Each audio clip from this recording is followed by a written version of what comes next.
शर्मा जी, भल्ला जी, साथी जी, यहाँ पर उपस्थित सभी पत्रकार साथी, जैसे अभी मेरे से पहले शर्मा जी ने बताया कि आज पूरे देश में कांग्रेस पार्टी पहले चरण में 4 मुख्य जगहों के ऊपर प्रेस वार्ता कर रही है और कल पूरे देश भर में लगभग 34 जगह के ऊपर 34 शहरों में पूरे देश भर में प्रेस वार्ता होगी। कांग्रेस के सभी सीनियर लीडर सब जगह पे जाकर के आप लोगों के माध्यम से जनता के बीच में जाकर के पूरे मसले को रखेंगे। और राहुल गांधी जी को अभी जो पार्लियामेंट से डिस्क्वालीफाई किया, हम लोग इसको कह रहे हैं डेमोक्रेसी डिस्क्वालीफाई।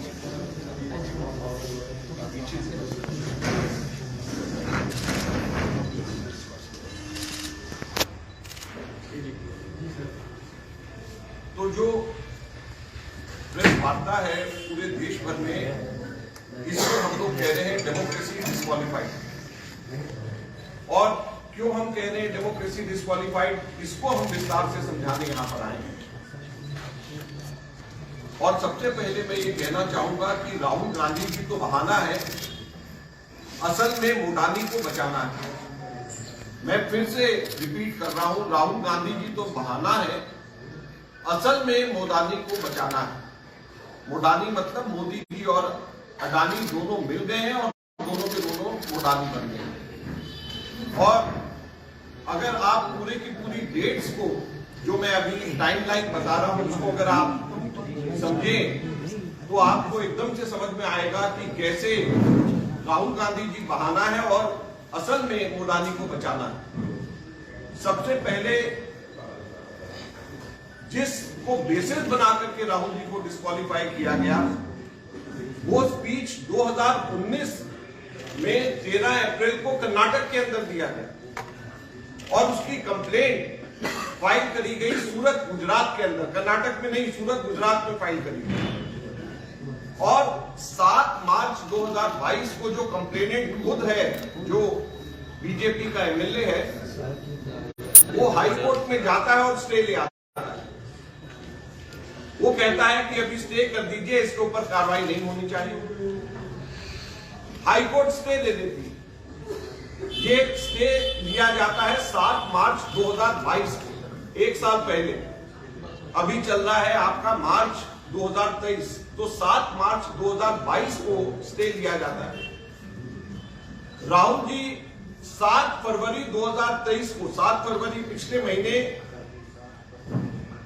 एक प्रश्न उठाते हैं लोकसभा के अंदर और पूछते हैं कि अडानी जी का और मोदी जी के क्या संबंध। जैसे ही मोडानी के संबंध की चर्चा करते हैं 7 फरवरी को, 1 हफ्ते के बाद में वो आदमी हाई कोर्ट फिर चले जाता है और कहता है कि मेरा जो स्टे दिया हुआ है उसको आप वापस कर दीजिए। अब मैं स्टे मत दीजिए, उसके ऊपर उसको वापस कर दीजिए। वो स्टे उसको वापस कराता है और कोर्ट के अंदर जाता है और बिजली की गति से यहां पर सालों साल नहीं बल्कि 10-20 साल कोर्ट में केसेस लगे रहते हैं, कोई फैसला नहीं होता। ये 16 फरवरी को स्टे वेकेट होता है और उसके बाद में जाकर के 1 महीने के अंदर अंदर फैसला आ जाता है। और फैसले के अंदर भी मैक्सिमम जो सेंटेंस है वो उसको दिया जाता है। और मैक्सिमम सेंटेंस, जो भी थोड़े बहुत लीगल जो जानकार हैं वो जानते हैं कि मैक्सिमम सेंटेंस हैबिचुअल, जो बार बार ऑफेंडर्स हैं, उनको दिया जाता है या रेयर केसेस के अंदर दिया जाता है। लेकिन ये इसलिए ये दिया जाता है ताकि 2 साल में से अगर 1 दिन भी अगर कम होता तो राहुल गांधी जी डिस्क्वालीफाई नहीं हो सकते।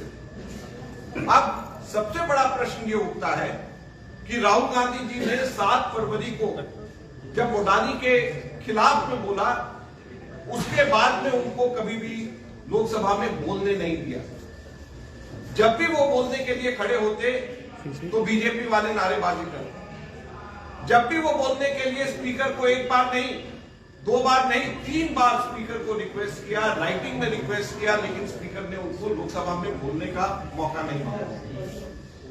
तो अब मैं आप लोगों के माध्यम से हम जनता से पूछना चाहते हैं कि राहुल गांधी जी डिस्क्वालीफाई हुए हैं या डेमोक्रेसी लोकतंत्र डिस्क्वालीफाई हुआ? जब लोकतंत्र के अंदर विपक्षी पार्टी का प्रमुख नेता लोकसभा के अंदर जो लोकतंत्र का मंदिर है उसमें ही नहीं बोल पाएगा, उसमें ही जनता की आवाज नहीं रख पाएगा, तो कहां पे रखेगा? और फिर लोकतंत्र कहां पे रह जाएगा? कैसा लोकतंत्र रह जाएगा? और जैसे ही डिस्क्वालीफाई करा, 24 घंटे के अंदर अंदर कोर्ट की जजमेंट आते ही डिस्क्वालीफाई, और जैसे ही डिस्क्वालीफाई किया 2 दिन के अंदर अंदर मकान खाली करने का नोटिस। यहां पर बहुत सारे मेंबर्स ऑफ पार्लियामेंट भूतपूर्व हो गए, नाम नहीं लेना चाहता, जम्मू कश्मीर के भी हैं, अभी तक के 3 साल हो गए उनको मकान खाली नहीं कराने के लिए कुछ कहा गया।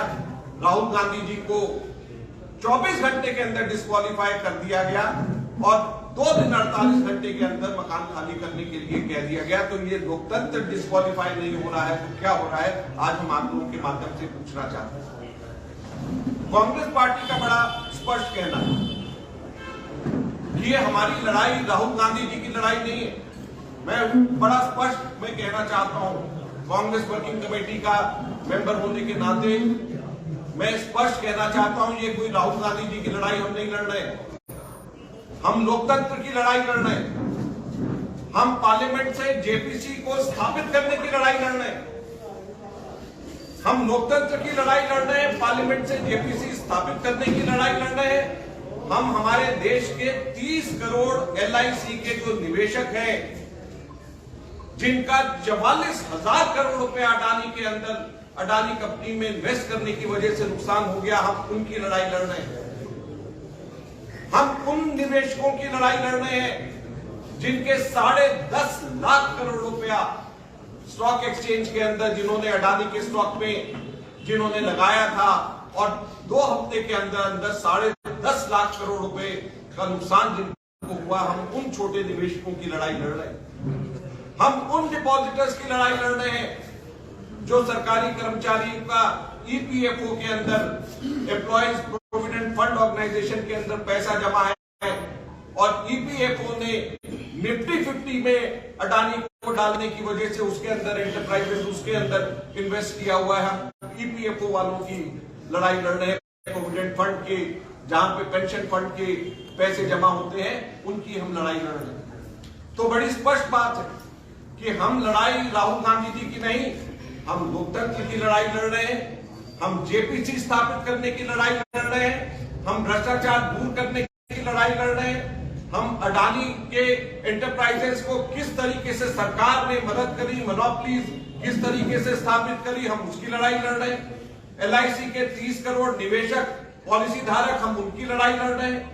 स्टॉक एक्सचेंज के अंदर जो छोटे छोटे जिन लोगों ने इन्वेस्टमेंट करी हुई है, जिनका पैसा डूब गया 2 हफ्ते के अंदर अंदर, हम उन लोगों की लड़ाई लड़ रहे हैं। ईपीएफओ में जिनका पैसा जमा होता है पेंशन फंड के अंदर, हम उनकी लड़ाई लड़ रहे हैं।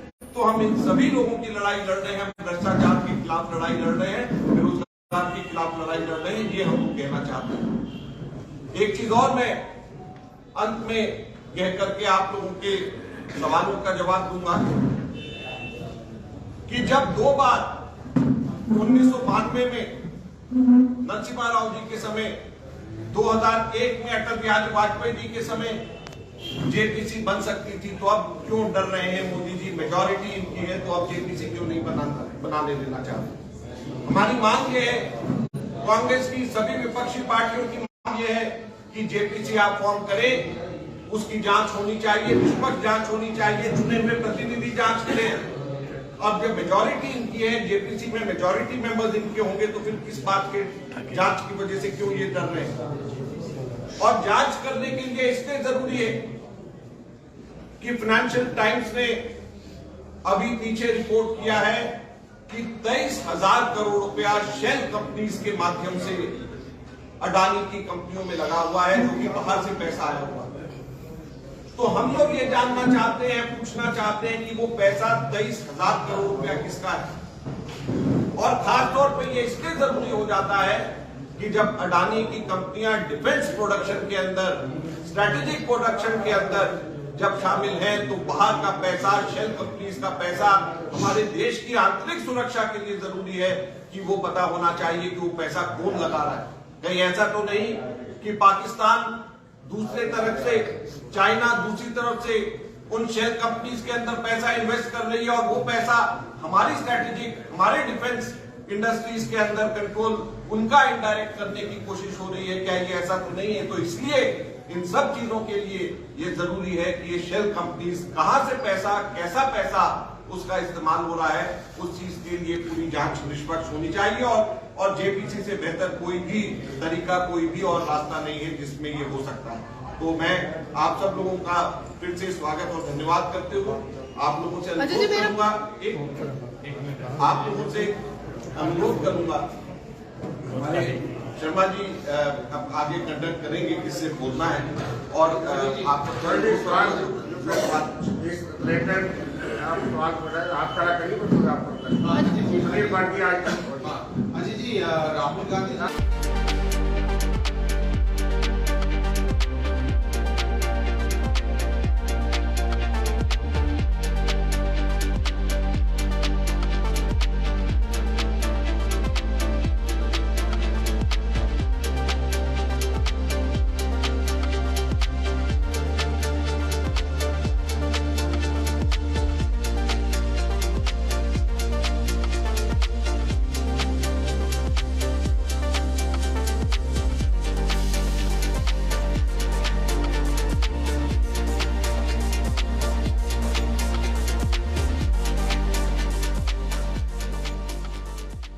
Krishna electronics Samsung brand shop के संग करे होम अप्लायंसेस की shopping buy Samsung products big offers CSD facility के साथ। कृष्णा इलेक्ट्रॉनिक्स, सतवारी, अखनूर और JDA complex, City Chowk. Krishna electronics Samsung brand shop के संग करे होम अप्लायंसेस की shopping buy Samsung products big offers CSD facility के साथ। कृष्णा इलेक्ट्रॉनिक्स, सतवारी, अखनूर और JDA complex, City Chowk. Krishna electronics Samsung brand shop के संग करे होम अप्लायंसेस की shopping buy Samsung products big offers CSD facility के साथ। कृष्णा इलेक्ट्रॉनिक्स, सतवारी, अखनूर और JDA complex, City Chowk. Krishna electronics Samsung brand shop के संग करे होम अप्लायंसेस की shopping buy Samsung products big offers CSD facility के साथ। कृष्णा इलेक्ट्रॉनिक्स, सतवारी, अखनूर और JDA complex, City Chowk. Krishna electronics Samsung brand shop के संग करे होम अप्लायंसेस की shopping buy Samsung products big offers CSD।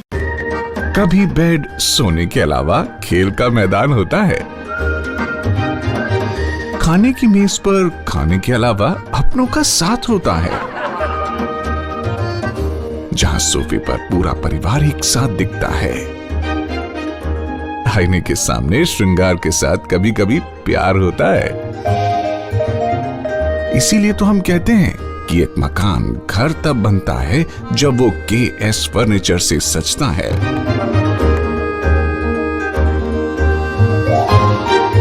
रिश्तों की मिठास का एहसास KS फर्नीचर के साथ। NIST, Institute of Beauty and Makeup, Fashion Designing, Hair Dressing and Nail Extensions. Now also in Gandhinagar, Jammu. State-of-the-art infrastructure.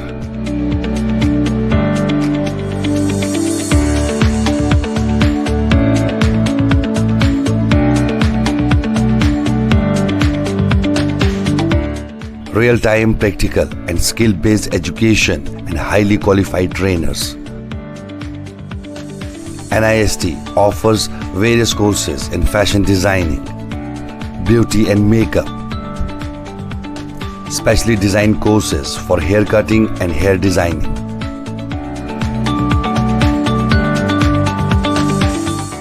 And also crash course for nail extensions.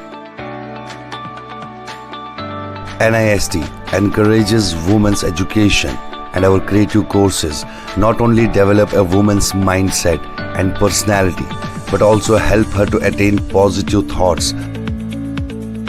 NIST offers all courses with affordable fee. Come, learn and exit with multi-dimensional career opportunities to come out in flying colors. NIST, the right choice for women empowerment. Admissions are open in beauty and makeup, fashion designing, hair dressing and nail extensions.